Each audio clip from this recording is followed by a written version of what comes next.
All right, we're recording. Is this on? Yes. Oh, it is. Okay. Can you see me?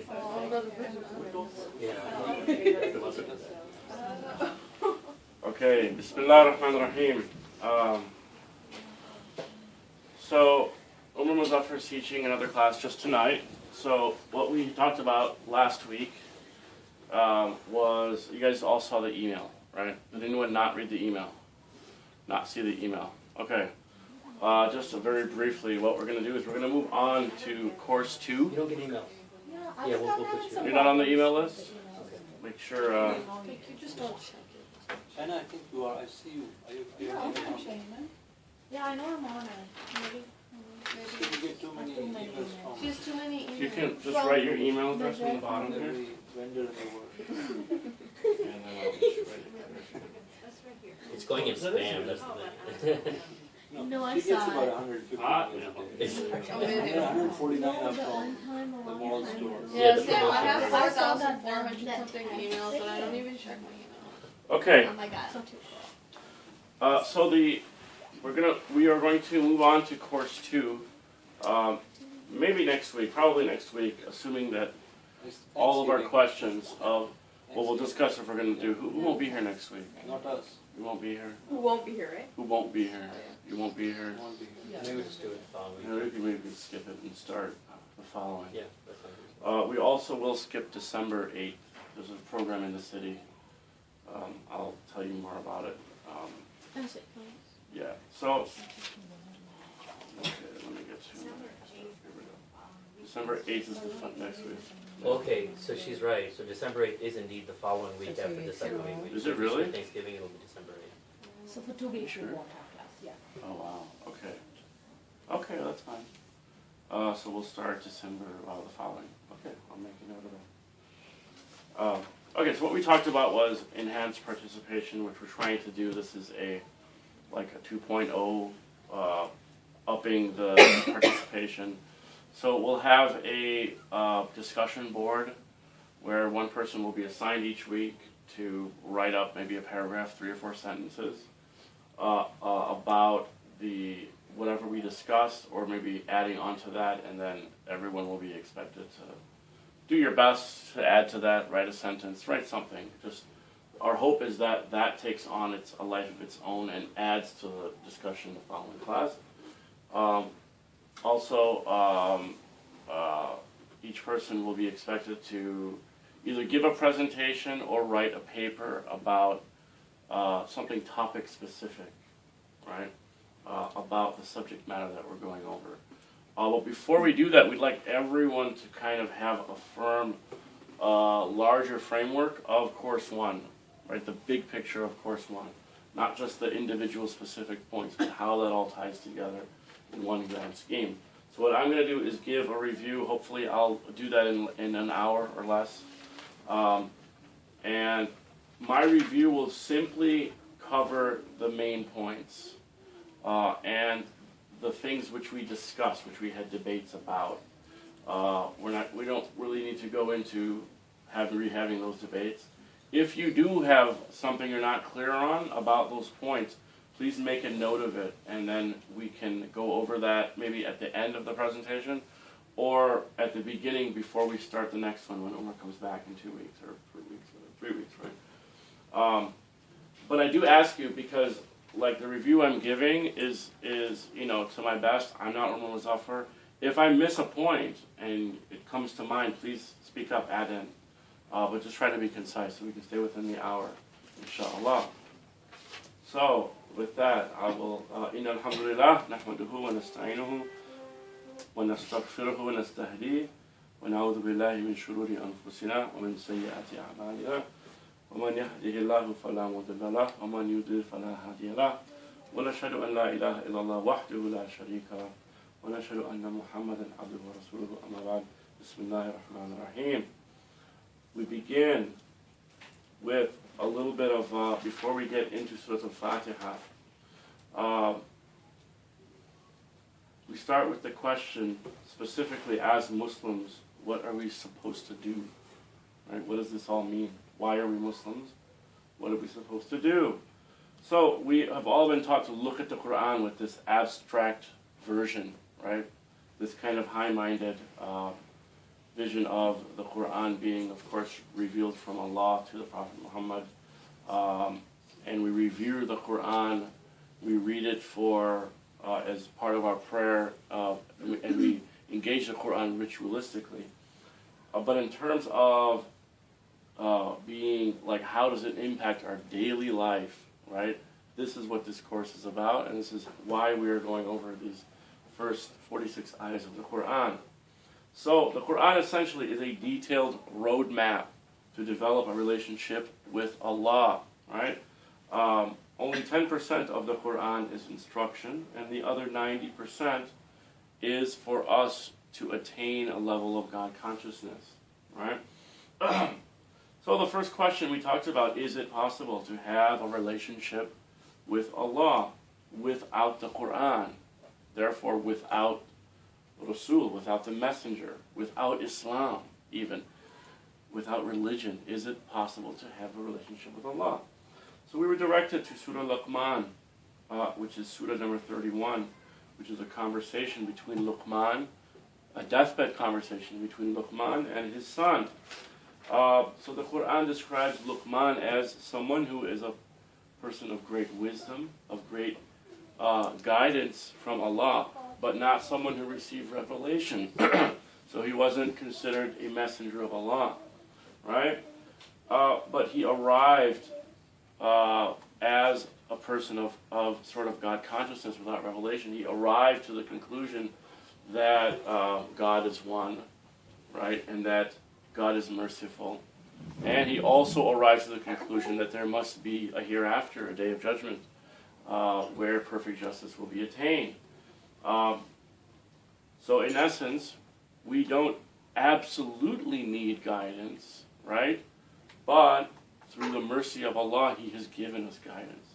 So the guidance is a mercy from God. It's extra from Allah. And this is how, before we even open the Quran, we read the Quran as extra mercy from our Creator. Yes? Just one quick comment. I Yes. think the way I understood that part of it, very quickly, is that like we're all given a fitra of God consciousness, and so I thought when the whole Luqman conversation is that Fitra comes later though. Yes, is anyways, that yeah. the whole Luqman conversation was because you can actually have a relationship with Allah. That's actually hardwired within all of us, and all the conclusions that He made from the 7 articles of faith was actually hardwired within us. And Allah, and if you maintain purity and you maintain a connection with Allah subhanahu wa ta'ala, even in the absence of wahi, you can come to these conclusions. But that's not for everyone, and so and not everyone can come to this conclusion. And this is where wahi becomes important for the rest of mankind. And also Luqman, that story of Luqman was at a point in history before final revelation. So the revelation was not complete at that time. But for us, we attained the benefit of complete guidance. Thank you. That's a good point. Okay. So the ayahs in Luqman are ayahs 12 through 17. Right? Central point, give gratitude to Allah for one's own benefits. Ayah 13, the opposite of shukr, or gratitude, is kufr, which is rejection. Right?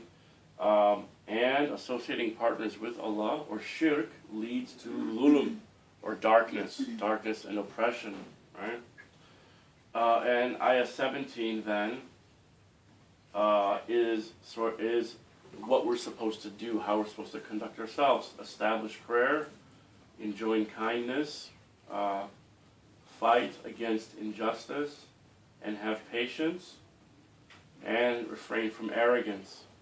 So those 5 lessons are what we take from that story of Luqman, and that's ayah 17. Okay, a little bit about the Quran. It is given to us in a different order than how it was revealed. First revelation, of course, is Iqra, Bismi Rabbika alladhi khalaq. And that was the first revelation to the Prophet Muhammad, peace be upon him, by Angel Jibreel in the cave of Hira.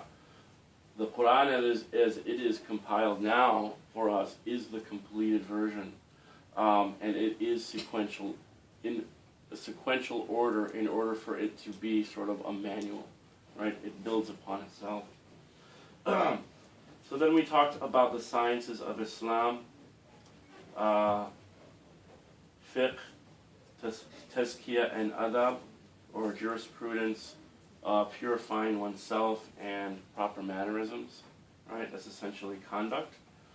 And then sources of guidance, Arabic language, the Quran and Hadith are sources of guidance. And then we have the the history of our tradition from the time of the Prophet, peace be upon him, and his companions up till now, the history, philosophy, and theology. Now all of that combined traces itself back to the two surahs, Al-Baqarah and Ali Imran, and those two surahs trace themselves back to Surah Al-Fatiha, and even Surah Al-Fatiha traces itself back to the B at the beginning of Bismillah ar-Rahman ar-Rahim. So B, actually, the Ba refers to the connection with Allah, and the word Salah for prayer also means connection. So the Ba begins this roadmap for connecting with Allah. So who is Allah, right? And let's see, what is God? What is a God or an ilah? So an ilah, as we discussed, is what takes us from danger to safety, or what takes us from despair to hope, what takes us from confusion to clarity, and what gives us comfort, and what is the object of our worship, or most extreme form of love.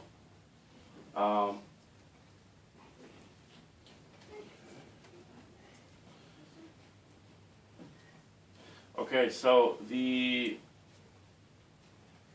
essentially the entirety of the Islamic tradition is to develop a healthy, sustainable relationship with Allah, therefore a relationship with ourselves, and therefore a relationship with others. And so before we begin the Quran, this sets the stage, right? So then we begin with Surah Al-Fatiha, which literally means the opener, right? Or not the opening as it is commonly translated, but the opener, what we open the Quran with. So this is also the one who is guiding us, and it is the guide to Quran, the lens through which we view the entire tradition. So contrasting that to other faith traditions and other, their respective revelations, the New Testament, the Old Testament, does not really tell you how to read it. It just goes right into it. The Quran, on the other hand, has Al-Fatiha as this guideline, this guide for how to read it. So Al-Fatiha being the first surah, we talked about what is a surah. Sur essentially is a style of having a city enclosed within walls, right? So a surah is one complete discourse, one completed thought, so to say. And an ayah, or one passage, or one verse, means a sign pointing towards Allah. Right?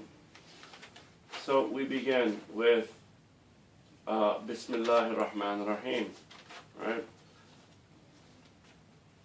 So ar-Rahman ar-Rahim, we talked about Rahmah, right? What is Rahmah? What is a mercy? So a mercy is something that is better than what it could have been, right? So anything, like a blessing is anything good that comes to us, right? But a mercy is something deeper, meaning better than what it could have been, right? So Ar-Rahman was a word that was new to the Arabs at the time. This idea of infinite mercy, right? Meaning there is no limit to Allah's mercy, and Ar-Rahim meaning perpetual mercy for all times, right? At no point in a person's existence is mercy foregone for that person, right? So we always maintain hope of mercy. Okay, now to start Al-Fatiha. Okay. We start with Alhamdulillahi Rabbil Alameen. Hamd is giving praise and gratitude. It's shukr and thana, praise and gratitude and praise combined, right? Inward, shukr being inward, right, being thankful, thana being outward, actually expressing, right?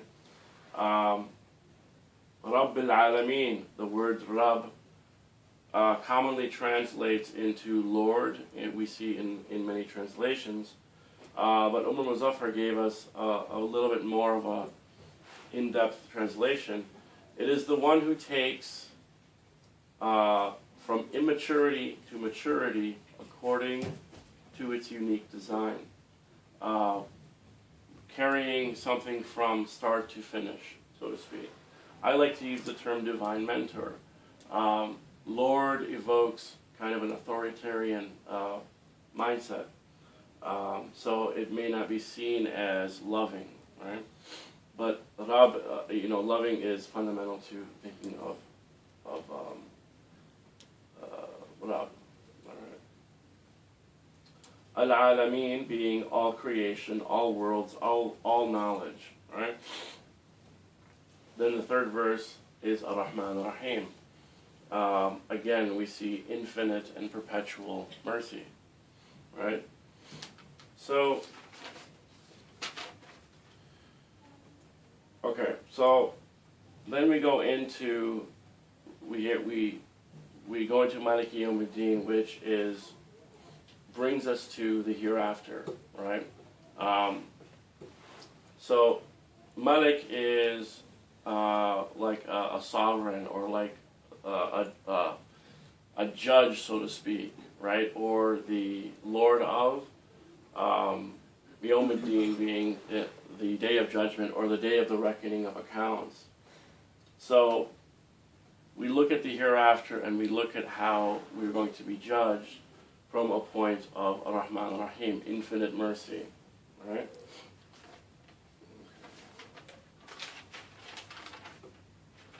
Okay, I'm going a little too slow here.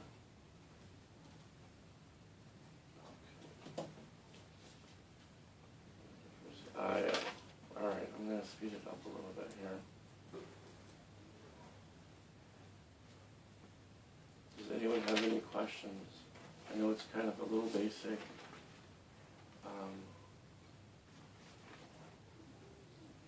Okay.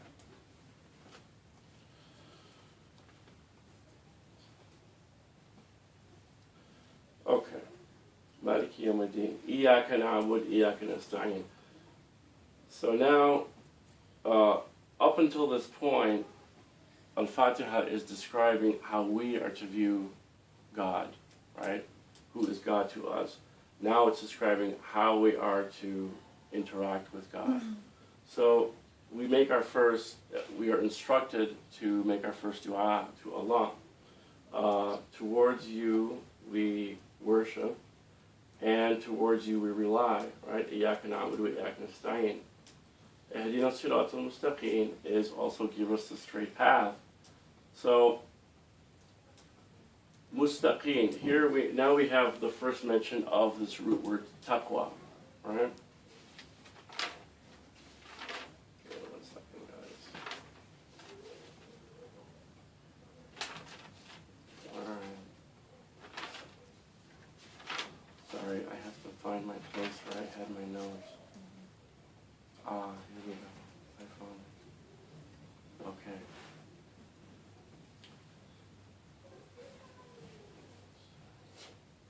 Okay, Iyaka. Here, this is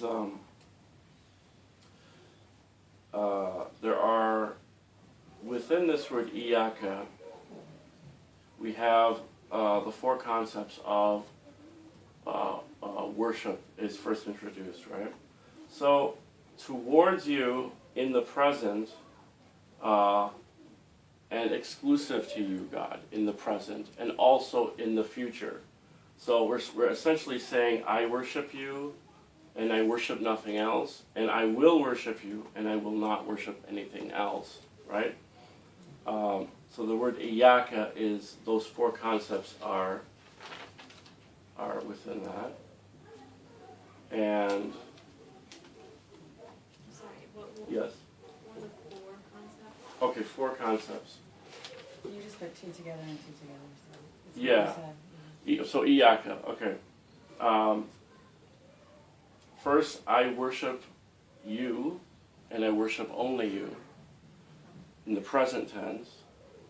And then I will worship you, and I will worship only you, in the future, yeah. Wa iyaka nasta'in, and the same in relying for ni'mah, or sustenance, or ni'mah. What's another word for ni'mah? What do you say? Like good things, or yeah, Blessing? blessing. Yeah. Okay, so then we talked about cause and effect. Okay, so a dua of we seek to reach a point where we make the prayer of the heart only. Okay, so an atheist or someone who does not believe in a higher power would typically associates every effect with a cause, right? So, for example, if you're sick, right, you would go to a doctor, or you would look for the cause from like a scientific perspective to explain that effect, right? So, you would see the cure for a sickness as something scientific. The next level up of being God conscious, you would make a prayer for Allah to affect that cause, right? So you would make a dua to find a cure for a disease, for example. Now, we seek to attain a level of making dua only for Allah to reach that effect. I don't know if I'm explaining this very good. Maybe I'll come back to that. All right. I'll skip that then. Do you understand that? Or no? Yeah, Yeah. last time you explained it, you talked about the ends and the means. So the first level is got the medicine, hypothetically, is the means. That's like what's curing you. Yes. The second is you Allah. ask Allah to bring the means To bring you. the medicine to And the you. last one is like, you don't even need the Skipping the medicine. medicine. You Yeah. take your Just medicine. Allah. Yeah, you trust in Right. Allah Just like have that it the means will happen. happen. Right. Yes. So that's kind of the right. Thank you very much. So we seek to get to that point where Did you we get that? trust in Allah. Yeah, I mean, actually, maybe you can explain a little bit. But the idea is, you know, if you rely, what are you going to rely on for cure, right? So if you think that the medicine is going to provide you the cure, that's one level, right? And then that the medicines will be that Allah subhanahu wa ta'ala will allow the medicine be a means for the cure. And the third level, which is the highest level, is where you basically rely on Allah fully, and then the medicine will just come to you. You know Or what you I'm don't saying? even need the medicine. or you- Allah will just cure you if you Allah want will to. if you want to, yeah, with or without. Is it? But the important point in the first one, as we started off by mentioning the atheist, there is absolutely no God in the picture at all. There's just medicine, and that's all there is in this whole picture of needs. There's no higher being in the first point, first instance. So I mean, essentially saying that the atheist would have no trust in that higher power. So I think we're clear. That was a difficult concept for me to get to. Okay, ayah 5. اهدنا الصراط المستقيم Okay. Ehdina means guide us towards. As-sirat, of course, is the path. Now we see this as a path of ease, right? Straight path, path of ease. And it's a path with a destination, but the point is to be on the path, not really focusing too much on the destination, right? So then we talked about the quote from, or the hadith of the Prophet, peace be upon him, where he said, this world is a paradise for disbelievers and a prison for non-believers. And then I believe it was Ali radiallahu anhu who took it a step further to explain that that this world is a prison for believers because it's difficult to attain closeness to God, right? And that's like the purpose of staying on the path, is to attain closeness to God. And the hereafter is a prison because this is the paradise for a non-believer. Okay.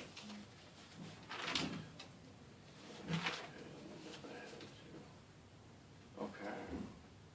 So we are to think of Islam as the shortest, easiest path, as opposed to the a path which is not of Islam, which is wandering and not the easiest of paths.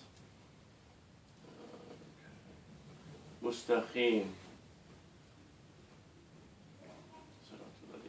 Okay, so Siratul Ladina Anamta Alayhim, the path which with. Okay, so we have the three.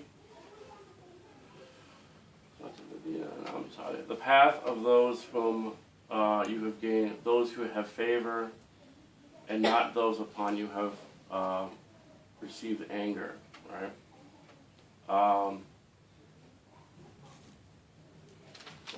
Sorry guys, I kind of lost my train of thought.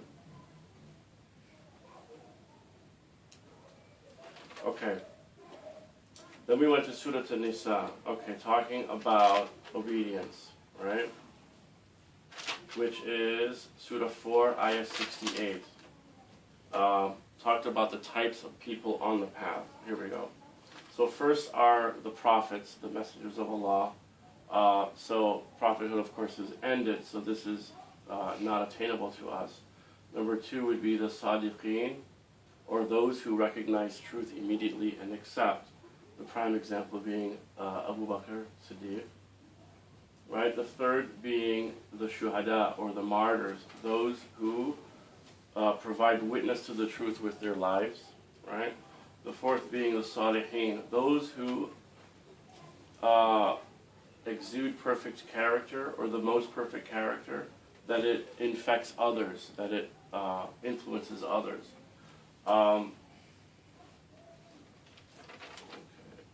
So this is kind of how we view ourselves if we're trying to attain being on the path. An important point here Yes, is that the first three are not generally accessible to us, but the fourth Yes. category is completely accessible to us, and we need to seek those people.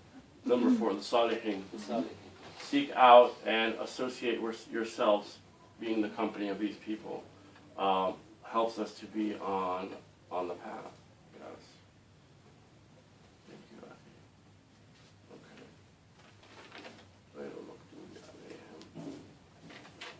Okay. So now when we talked about غير المغضوب عليهم, Umar mentioned a certain adab with Allah, or a etiquette with Allah. So we don't attribute the bad directly to Allah. Although bad and evil comes from creation, which comes from Allah, we don't say that bad or evil comes from Allah. So in this verse it says غير المغضوب. It says not that the anger, غير المغضوب, that the anger of Allah. We don't say the anger of Allah. We say the anger, right? عليهم is upon them. So, and we see this throughout the Quran. In Surah Al-Falaq, we say, the verse says, min sharri ma khalaq, or the evil from creation, from his creation. we don't say the evil of Allah from His creation. So that's an important rule of adab in reading the Quran. وَلَا الضَّالِينَ, nor those who are astray. Right? Commonly thought of as there are many good people of the world who would follow Christianity or would follow another path. However, within what they're following there is misguidance, or they are astray, so to speak. So this is a way for us to think of or conceptualize other people of the world who may not have the perfect guidance, right? So we try to avoid. So basically what we're saying is that we are trying to be people on Siratul Mustaqim, on the path of attaining God consciousness, right? And this is a dua for us. So Al-Fatiha essentially is two parts, right? First of all, explaining God's relationship to us, and then explaining our relationship to Allah, right?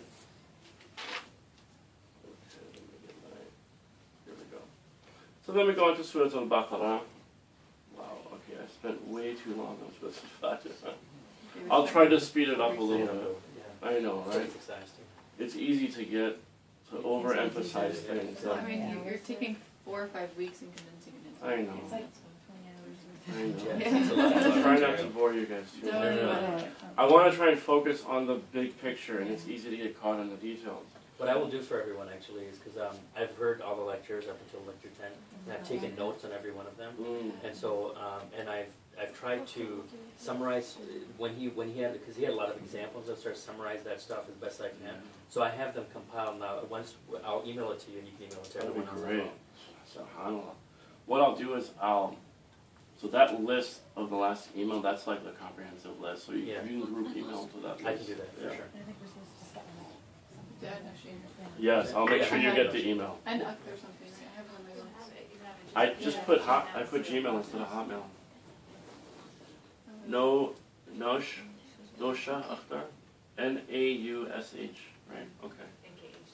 Yes, No, I have a different one. at hotmail.com. We call it Dr. Akhtar. Dr. Akhtar. Dr. Ock. Dr. Akhtar. Dr. Bro. Her Okay. dad was attending at Christ and remember hearing his name, Dr. Akhtar. I have an Akhtar What's that? at Gmail. Okay. I have an Akhtar at Gmail. 00. Or is that, That's my friend. what was her name? Noor? Noor. Okay, I should write her name So I'm going to because just, Yes. that's why. give a, just because if we can break the monotony a little bit, then it helps to keep people's attention. That's a good idea. You won't mind that? Mm-hmm. I